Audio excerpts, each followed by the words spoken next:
All right, Scott. Our speaker tonight is Scott Dunbar, N4SDB, who recently had a very successful balloon launch here in high-altitude balloon launch in North Georgia, and he's going to tell us about that. So, without further ado, Scott. Thanks.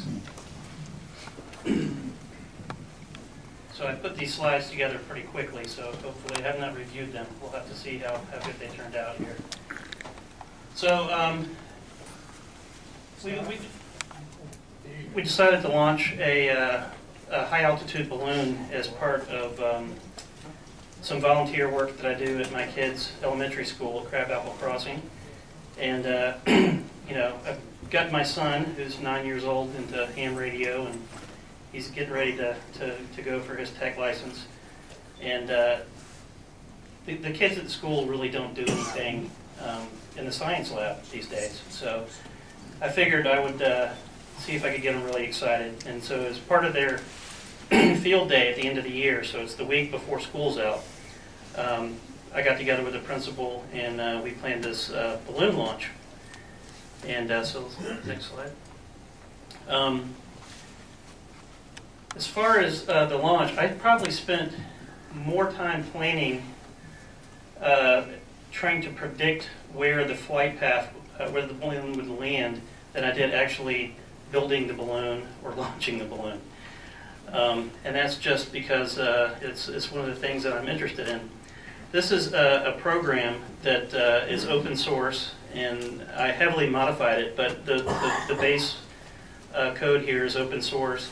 And what it does is it takes all the NOAA data, which is available, and you can, in theory, predict the flight of a balloon or any object as long as you know the ascent rate and predicted descent rate up to 180 hours in advance.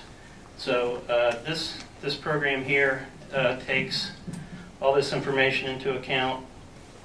You plug everything in.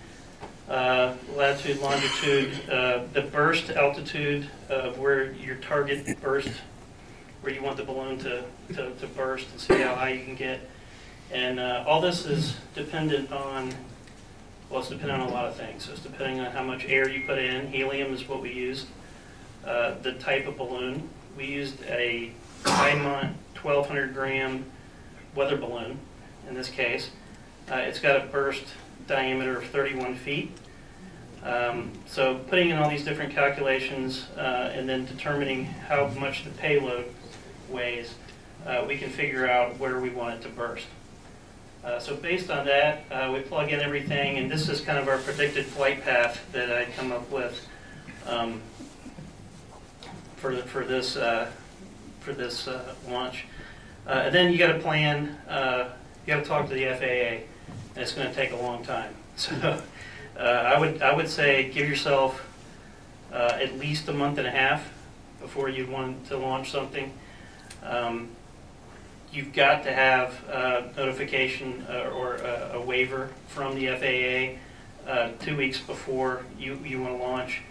And at that point, I was the liaison for this particular one, but the FAA requires that they've got somebody they can get in touch with to find out information about this. So they wanted to see the predicted flight path. They wanted to know how fast it was going to go up. Once it gets to 20,000 feet or 15,000 feet, between 15,000 and 40,000 feet, they want to know right where the thing's going to be. Once it goes above 40,000 feet, they kind of don't care. But you do have to call them and let them know when you're tracking it, when it drops back below 40,000 feet. In our case, the guys were just happy to use Open APRS, since we were using APRS to track this. So they tracked it on the web along with the rest of us. And we made a phone call that morning, and they said, have fun, no need to call back. So that was the extent of that. But it's frustrating. Plan to spend a lot of time going back and forth with the FAA. What do they actually do with that information? Do they issue a no time? Or? They do. So they do a couple of things. They want to make sure that it depends on the size of the payload. In this case, the payload here was just at 4 pounds. If it's 4 pounds or less, then you get a pretty quick waiver. The weight requirements are very specific. If you go above 4 pounds, down to how many ounces of weight per square inch based on the total surface area and mass. And then they want to make sure that your tethers have a snapping strength. So if something were to fly into what's tethers the balloon to the payload, that a plane could hit that and it would be fine.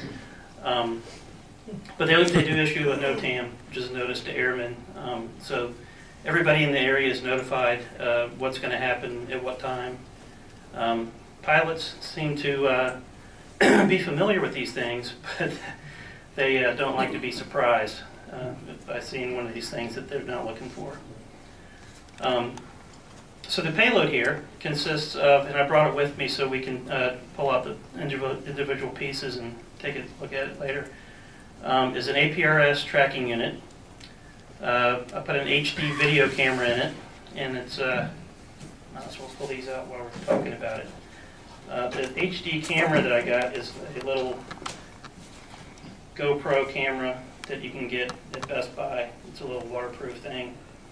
And it works quite well. I have a SSTV module that I put into a Pelican case, and this is a neat little thing. It's the white things that you see in here are silica gel to absorb moisture, but it's a little 3-ounce SSTV encoder that will take a picture every 10 seconds and encode it with Scotty2, and then transmit. A couple of different power sources. Temperature control, which consisted of a bunch of snap-together hand warmers that you put in your gloves.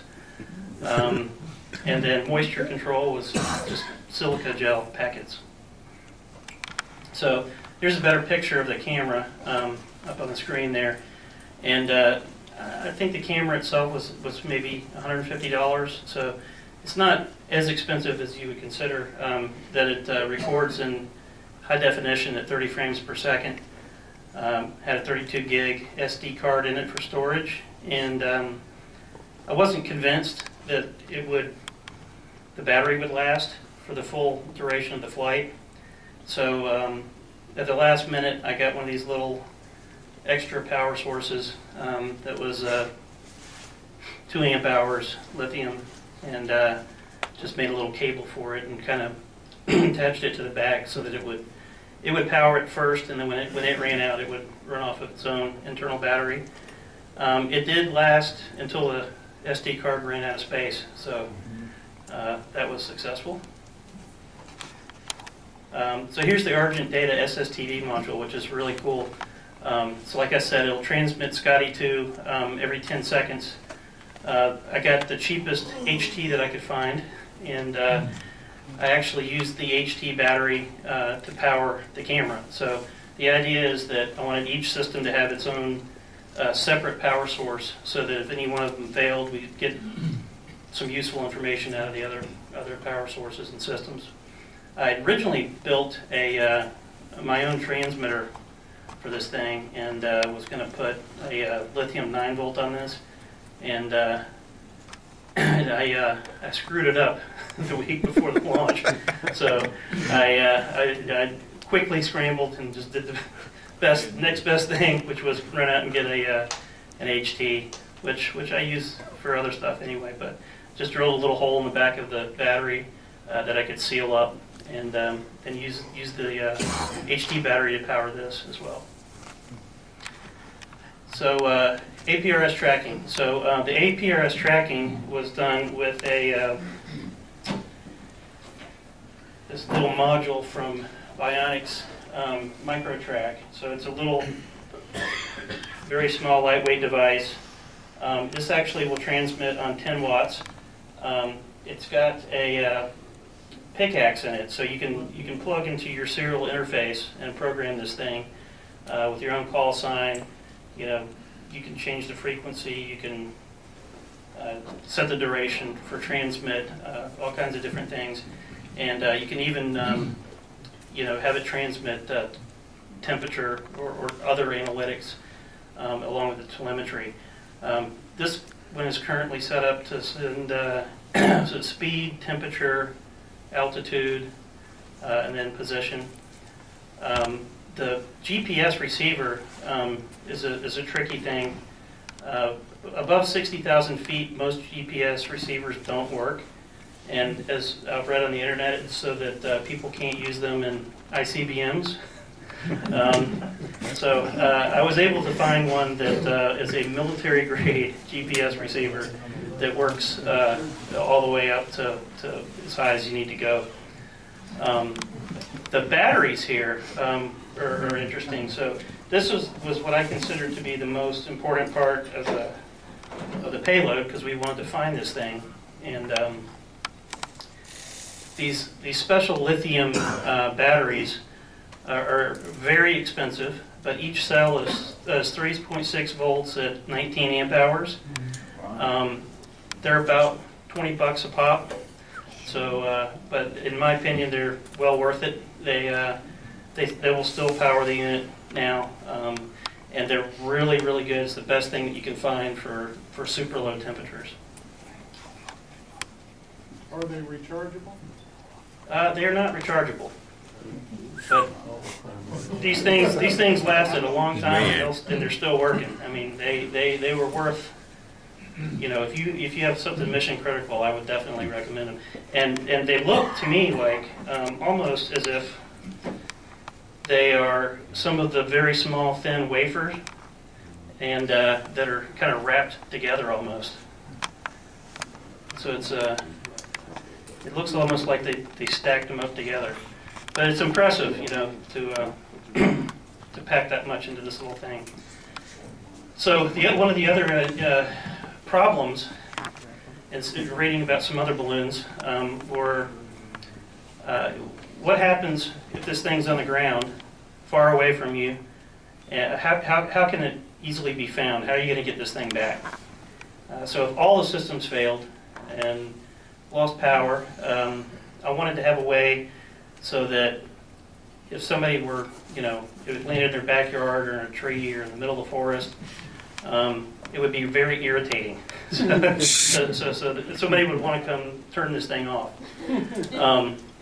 So I put this buzzer on top, and this little green wire here basically comes underneath the lid, and the two wires here are not soldered. They're just put together with heat shrink tubing. So it makes the contact, but if you were to yank on it, it would easily come out and turn this off.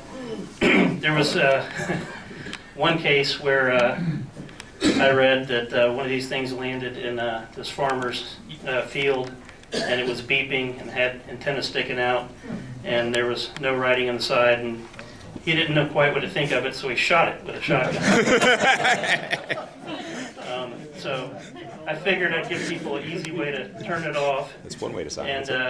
And you'll also notice that on the side of this thing, I've got my phone number and harmless radio transmitter written all over the side of it.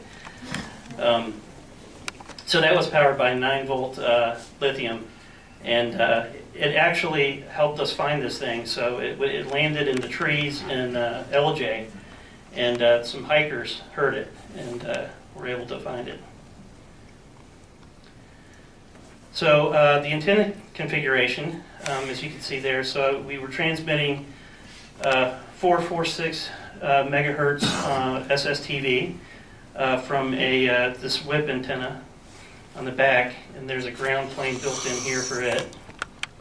And then APRS on the standard North American 144-390 with a half-wave dipole, and this little half-wave dipole worked great. And you can kind of see it in some of the videos and some of the pictures. You'll see the little orange end that's painted in a lot of those, because the camera, so the HD camera was pointed this way, and then underneath is where the SSTV camera is pointed.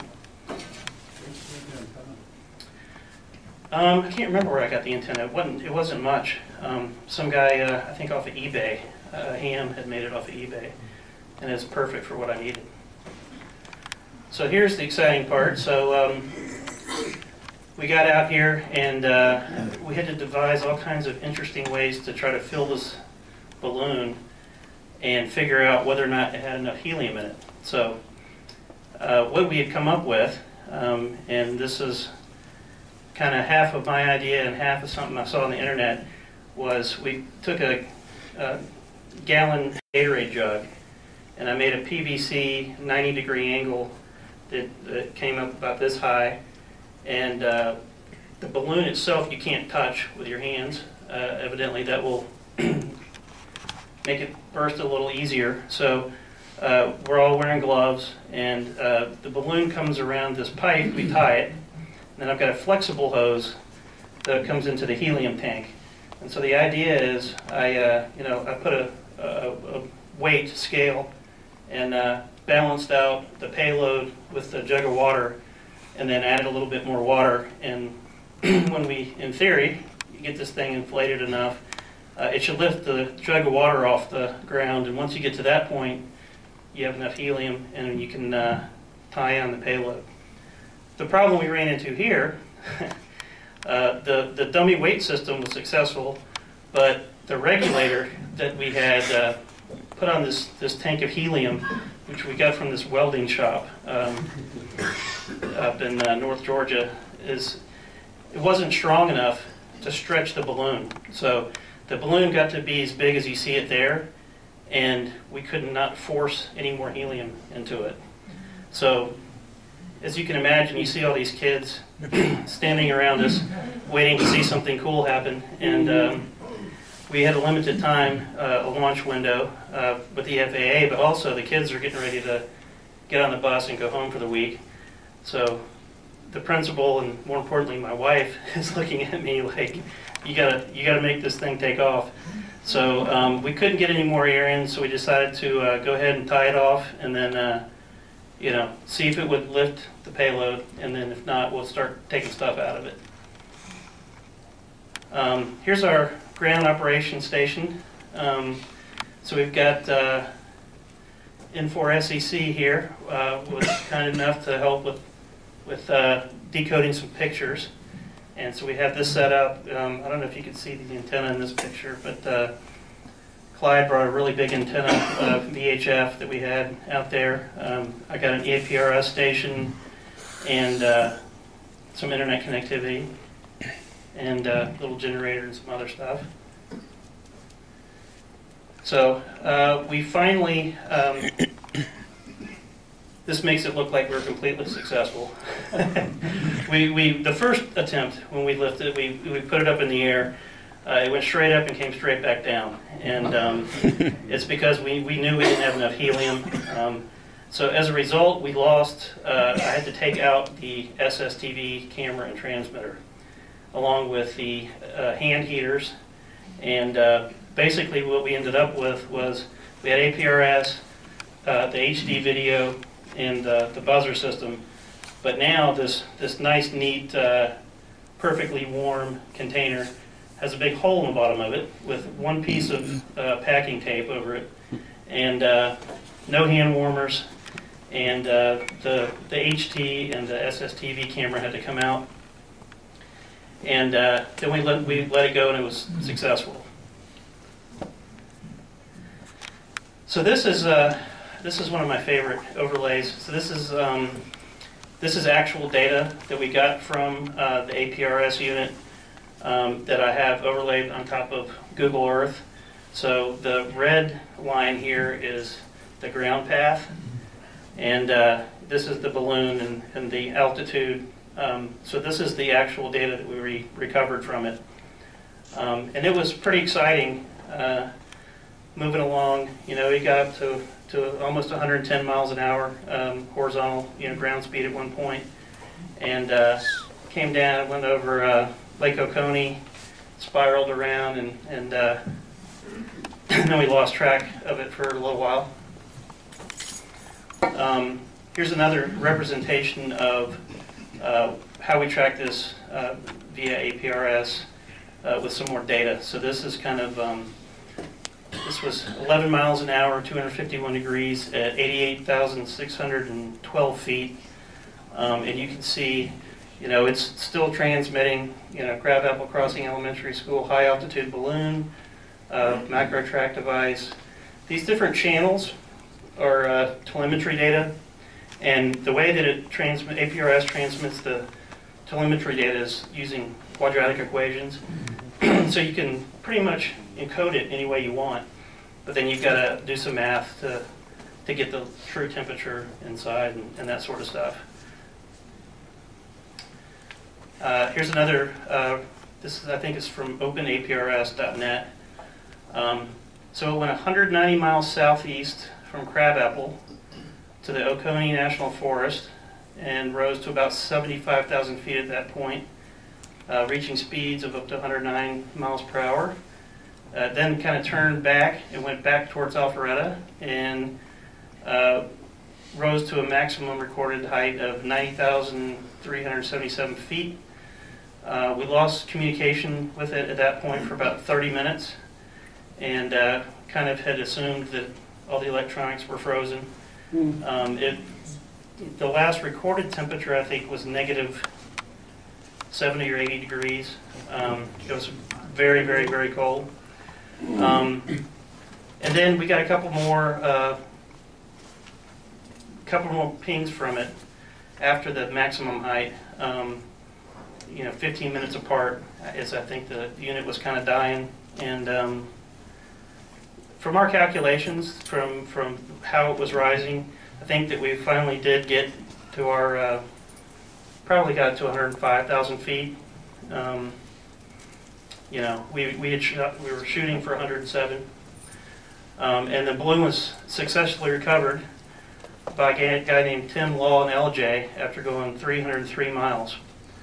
So Tom Koch gets credit for actually going and picking the thing up. We were joking around. He had watched us as we launched it from the school. He was headed up to LJ and kind of joked around. He's like, well, give me a call if it lands in LJ and I'll go get it for you. Something like 9 o'clock the next morning, this guy calls me and he's like, there's some big white box beeping in a tree and one of your business cards fell out of it. I called Tom and he was nice enough to go over and get it from the guy. You had to pay the guy. Oh, we had to pay him. He had to pay the guy for me too because I wasn't there. So here's some pictures. You might want to turn the lights off. It may be able to see them better. And I'll give you guys some links for these. But the top left is as it was going up, and that was our ground station. And you can kind of see the tip of our antenna and some of the kids. And then top right is Milton High School next door. And then bottom left and bottom right are kind of midway up as it was going over. This is when it's probably halfway between Alpharetta and Lake Oconee. Next slide. So here's some of the higher altitude pictures. That is phenomenal. You can see the little antenna sticking out the side. And I think the next one is one of my favorites. That's I think the highest that it got. Now we didn't get, again, this is, if we had had another 45 minutes to solve the helium problem, I think we would have been a lot happier with the APRS transmission, with the video, and certainly with being able to see the SSTV pictures, as transmitted live. What happened is, messing around with the helium and trying to get this thing to lift off, we spent way more time on the ground than we considered. So the video was started probably, we got 30 minutes of us on the ground messing around with the thing. And then not having enough helium, it took almost 2 hours to get up to height. And our calculations, we kind of wanted it to go straight up as fast as possible and then pop. And than we would have had on video, kind of the balloon popping. And you know, this is certainly not the highest that the balloon went. This is just when it ran out of memory space. So maybe next time, I don't think we record high def and get twice as much time out of it. And yeah, and so thanks to everybody who helped from NFARL. So Jim Payne, Jim Stafford, John Tanner, Brett, Clyde, Tom Koch, and Mike Cohen. We had a lot of people standing by ready to record the SSTV images at multiple locations, just in case, you know, none of us got it while we were on site. And, you know, all in all, it was very successful. We know what to do and what not to do next time. The kids loved it. This bottom right-hand image here is a picture of that Google Earth overlay. As the kids are watching it live, kind of where it's at, and you know they're watching. Oh, look, it went over Georgia 400, and they were thrilled. We had a really good time with it. So, any questions? And I'll leave all this up here for everybody to look at. What was your net payload when you went up, when it finally took off? And then how did you get it out of the tree? I have no idea what it weighed when it went up, because we were under pressure. So it, you know, I pulled out the two heaviest pieces, and that I knew would make a difference. And I mean, I taped the bottom with one piece. I put one piece of tape around the side, and I went to go test it, and it kept going. So I don't know. That's why my flight predictions were off. But it followed the general path for the most part.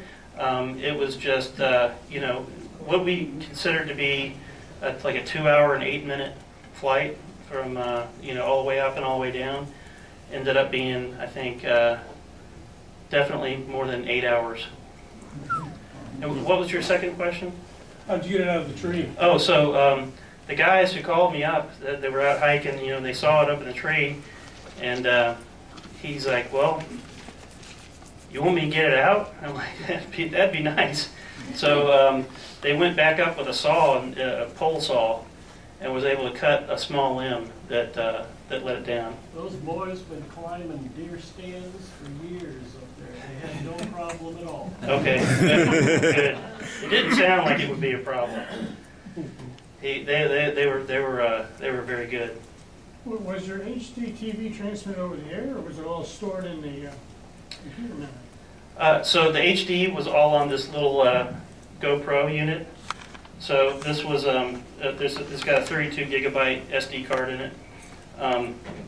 Yeah, it's unfortunate because Jim Payne especially spent a lot of time, he and I, trying to get the station set up so that the kids could watch live, you know, and see what it looked like from above. And it's disappointing that we didn't get enough helium in it for that to happen.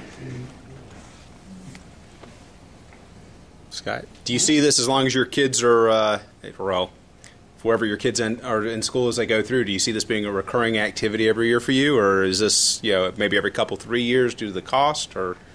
Yeah, I'll do it again. I mean, I've got all the stuff here, and we got it back. So the kids, we put their little, the school mascot as a colt. So it has a little stuffed colt animal who is going to be the astronaut, you know. And so the kids don't realize it, but he came out along with the heavyweight stuff.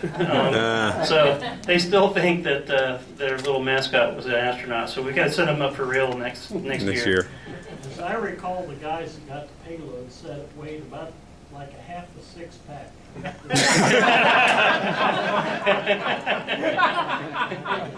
Six-pack, of course, being a standard weight of measure in LJ. Yeah. It is in North Georgia. Scott, so how could you increase the amount of helium being into that balloon? So I'm not familiar with these. I scuba dive and I know how the regulators work, but I've never used one of these industrial welding regulators. And so I guess you can't set them. I mean, they're good for a certain range. And as you screw in the spring and compress it, you get more air out.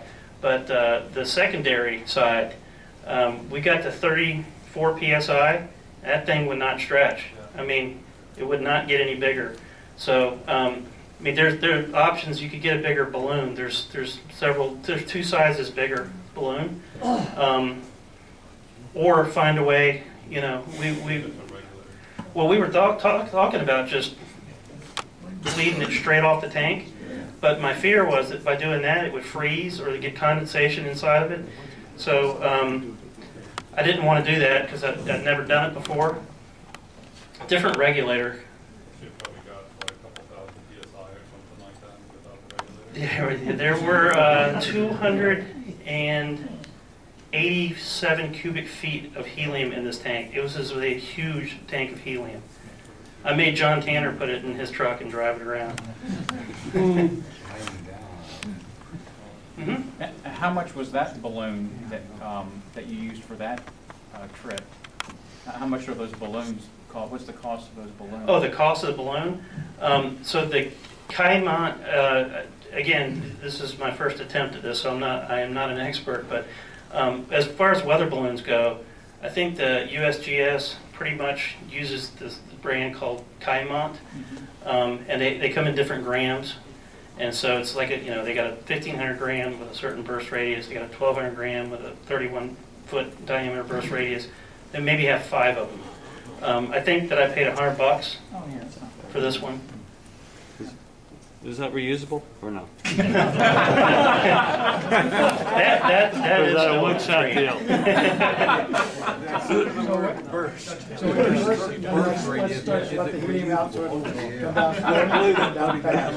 So what's interesting is, and I will send, I'll post to the Reflector a link with a video for this. I didn't know if there's an easy way for us to show the video, but I have a video where I compressed the whole 8 hours down into like 6 or 7 minutes. And you see it lift off, spins around, it'll make you a little dizzy as it goes up, but it goes all the way to altitude. And those pictures really kind of don't do it justice. If you look at the video, it's amazing. But the idea is that this thing is on a 40-foot tether because it's got a 31-foot diameter burst radius, and you don't want to burst and encapsulate the payload because there's a parachute. So if you go back a couple of slides towards the beginning, or just go all the way back to the beginning. I think it might be like slide 2, or where it says liftoff. Give me 1 sec. Sure. So, or this is what it is. This is the actual one here. So, there you go. So, this parachute is the apex of the parachute is tied to the tether that is 40 feet long. So when the balloon bursts, it can do whatever it wants, and it shouldn't get fouled up in the parachute. So when it pulls it up, it's straight, and then when it comes back down, the parachute will open, and it'll fall pretty quickly. It's got a big hole in the top of this thing, and it's just designed to make it fall fast enough to kind of come down straight, but not to like just fall out of the sky like Skylab.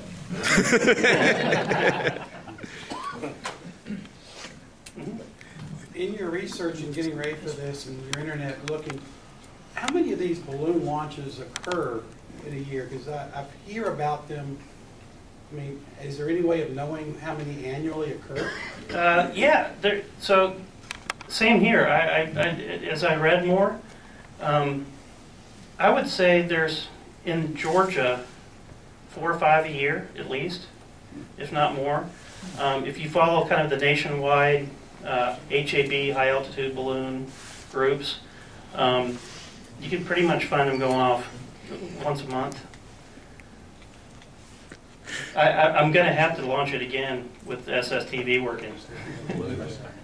I'm presuming that the kids, this was still done while they were in school? Yes. So they were doing some of the math and science in classes, getting ready for this, or not? Not quite. So, it's an elementary school, so it's I told them about it. So I teach science there. I do the science lab. So we do very simple science experiments.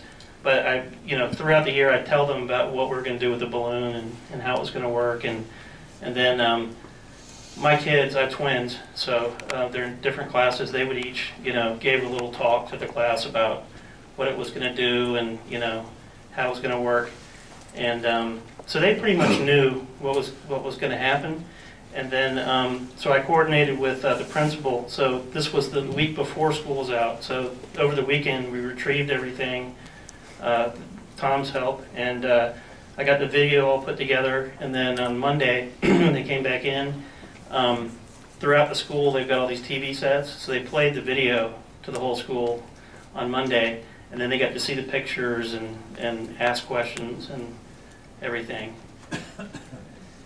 So it was truly a learning opportunity. Yeah. I mean, and they're all, can we sign our name on a piece of paper and put it in there, next time, and do different things to have it come back. Did you have to get involved in any kind of insurance situation of any kind? Now that you mention it, that might have been a good thing to think about. The FAA waiver is pretty standard stuff. I mean, it kind of absolves you from, if a plane did hit it, then you're safe from that perspective because you did your due diligence and told them where it was going to be. But if it were to, land in some power lines and cause a big problem, then I think that's when I would not want to have my phone number on the side.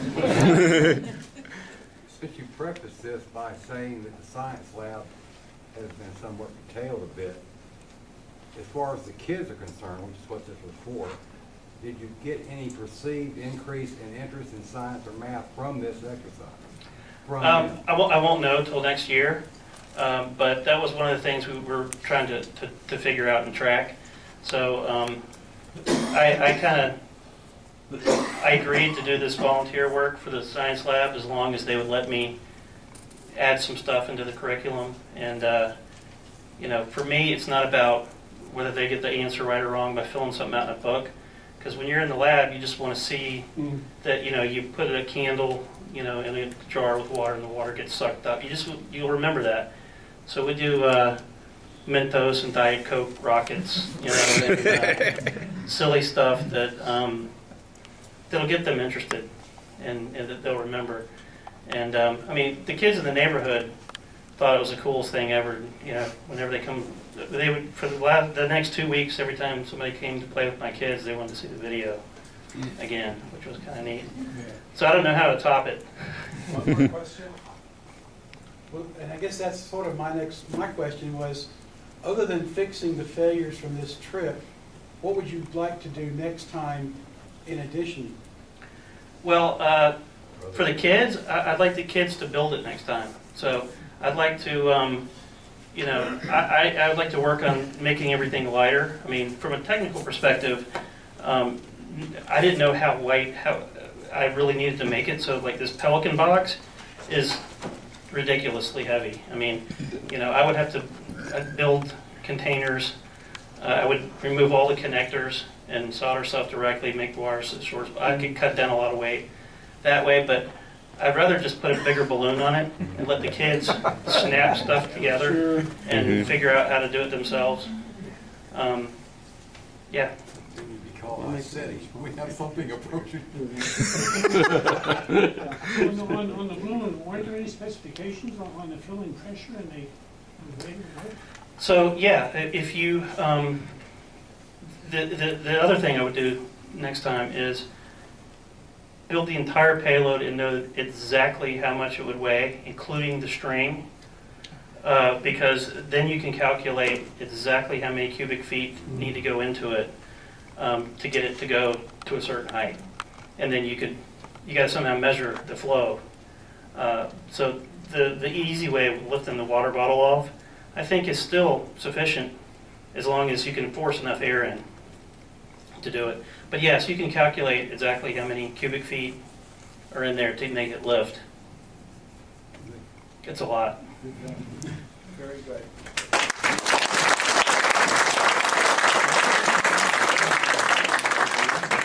Well, one of the traditions we have here, don't go away. You can't get away from an NFARL presentation without a certificate, so. Oh, thank you.